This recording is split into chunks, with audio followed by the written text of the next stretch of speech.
Hello India. स्वागत है आप सभी का e learning platform discovery in study में। मैं विपिन वाजपेयी आप समस्त देशवासियों एवं विद्यार्थियों को राष्ट्रीय युवा दिवस की हार्दिक शुभकामनाएं। आज तारीख है 12 जनवरी और आज ही के दिन 12 जनवरी सन 1863 में कोलकाता के एक मध्यम वर्गीय परिवार में एक बच्चे का जन्म होता है। नाम रखा जाता है नरेंद्र नाथ दत्त। और यही बच्चा बड़ा होकर स्वामी विवेकानंद के नाम से संपूर्ण विश्व में भारतीय सनातन संस्कृति का परचम लहराते हुए भारत को विश्व गुरु के रूप में स्थापित करने का कार्य करता है। स्वामी विवेकानंद का संपूर्ण जीवन ही युवाओं के लिए प्रेरणा का स्रोत रहा है। इसीलिए प्रतिवर्ष 12 जनवरी को स्वामी विवेकानंद के जन्मदिन को राष्ट्रीय युवा दिवस के रूप में मनाया जाता है। और इस ई लर्निंग प्लेटफॉर्म के शुभारंभ का इससे अच्छा अवसर शायद ही कोई हो।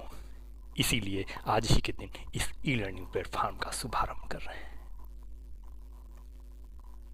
चलिए स्वामी विवेकानंद के जीवन से संबंधित कुछ बातों पर चर्चा करते हैं। महज 25 वर्ष की आयु में स्वामी विवेकानंद सांसारिक मोह माया को त्याग कर आध्यात्म की ओर अग्रसर होते हैं। अपने आध्यात्मिक गुरु स्वामी रामकृष्ण परमहंस के सानिध्य में वे संन्यास धारण करते हैं और ईश्वर के खोज में निकल पड़ते हैं। वेद, पुराण, उपनिषद, बाइबल, कुरान आदि का अध्ययन कर उन्हें आत्मसात करते हैं। 11 सितंबर 1893 में अमेरिका के शिकागो शहर में आयोजित विश्व धर्म संसद में स्वामी विवेकानंद को भारतीय सनातन संस्कृति, भारतीय धर्म का प्रतिनिधित्व करने का शुभ अवसर प्राप्त होता है। स्वामी विवेकानंद शिकागो शहर के लिए कार्यक्रम आयोजन से कुछ दिन पूर्व ही पहुंच जाते हैं। शिकागो शहर में जब वे भ्रमण कर रहे थे तब कुछ लोग इन्हें देखते हैं और इनके भगवा वस्त्रों पर, इनके गिरुए वस्त्रों पर तरह तरह की बातें करते हैं। एक सूट बूट टाई बेल्ट वाला जेंटलमैन स्वामी विवेकानंद के समीप जाता है और उनसे कहता है कि आपने ये किस तरह का परिधान पहन रखा है, अच्छे नहीं लग रहे हैं, गंवार लग रहे हो। इस पर स्वामी विवेकानंद मुस्कुराते हुए कहते हैं कि आपके देश में एक टेलर यानी कि एक दर्जी इंसान को जेंटलमैन बनाता है, पर हमारे देश में इंसान का कैरेक्टर, इंसान का चरित्र ही उसे जेंटलमैन बनाता है। स्वामी जी की ये बात सुनकर वो जेंटलमैन शर्मिंदा होता है और स्वामी जी से क्षमा मांगता है। समय आता है 11 सितंबर 1893 का। स्वामी जी विश्व धर्म संसद में शामिल होने के लिए पहुंच जाते हैं। जब स्वामी विवेकानंद सभागार में प्रवेश करते हैं तब वहां भी स्वामी विवेकानंद के परिधान पर तरह तरह की टिप्पणियां की जाती हैं, मजाक उड़ाया जाता है। पर स्वामी विवेकानंद को उन सब बातों से कोई फर्क नहीं पड़ता और स्वामी विवेकानंद सभागार में जाकर अपना स्थान ग्रहण करते हैं। कार्यक्रम प्रारंभ होता है। अनेक देश से आए हुए धर्मगुरु एक के बाद एक करके मंच पर जाते हैं और अपने अपने धर्म के बारे में बताते हैं।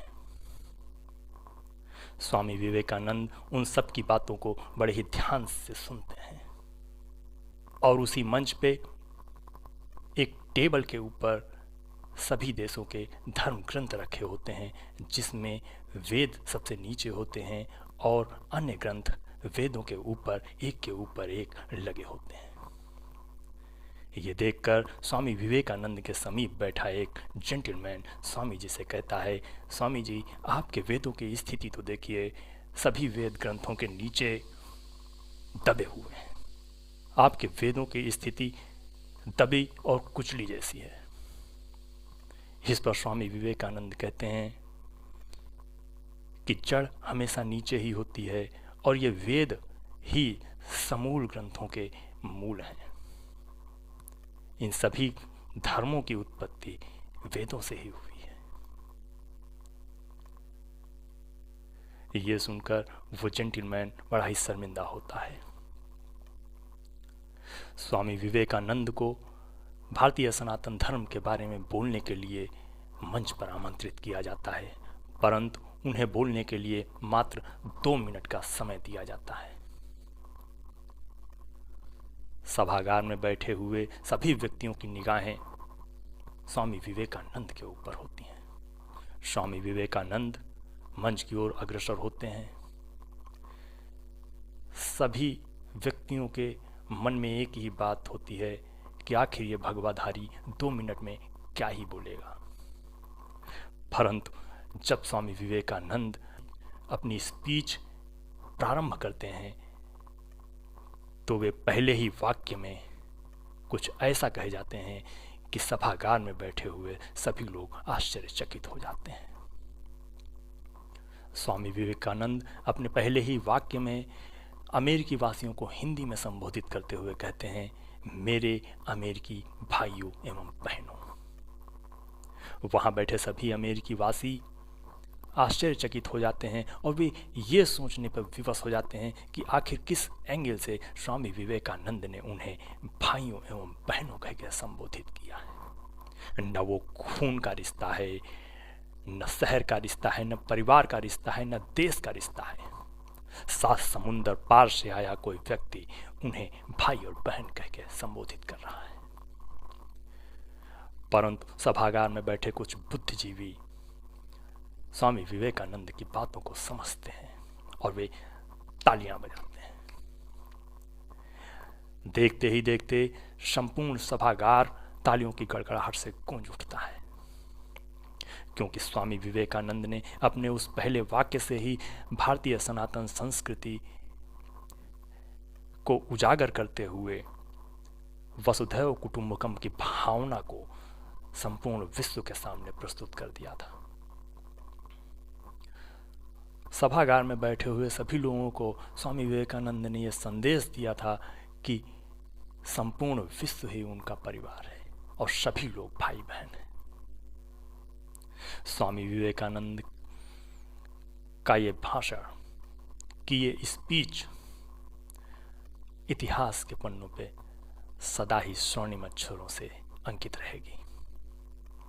स्वामी विवेकानंद ने अपने इस स्पीच में क्या क्या कहा, इसके बारे में हम फिर कभी चर्चा करेंगे। फिलहाल के लिए इतना ही। स्वामी विवेकानंद का एक कथन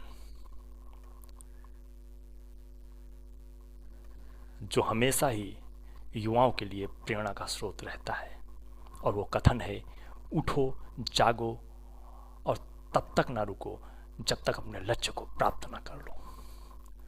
तो आप सभी का कोई ना कोई लक्ष्य होगा, उस लक्ष्य को प्राप्त करने के लिए जी जान से जुट जाइए। और इस ई लर्निंग प्लेटफॉर्म पे आपको कॉम्पिटिटिव एग्जाम से संबंधित कुछ कॉमन सब्जेक्ट्स जैसे कि हिस्ट्री, जियोग्राफी, पॉलिटिक्स, साइंस आदि की क्लासेस मिलेंगी। मंडे से आपको हिस्ट्री एंड जियोग्राफी की क्लासेस मिलने वाली हैं। मंडे टू फ्राइडे क्लासेस होंगी और सैटरडे को रिवीजन होगा। तो चलिए मिलते हैं मंडे को। तब तक के लिए जय हिंद।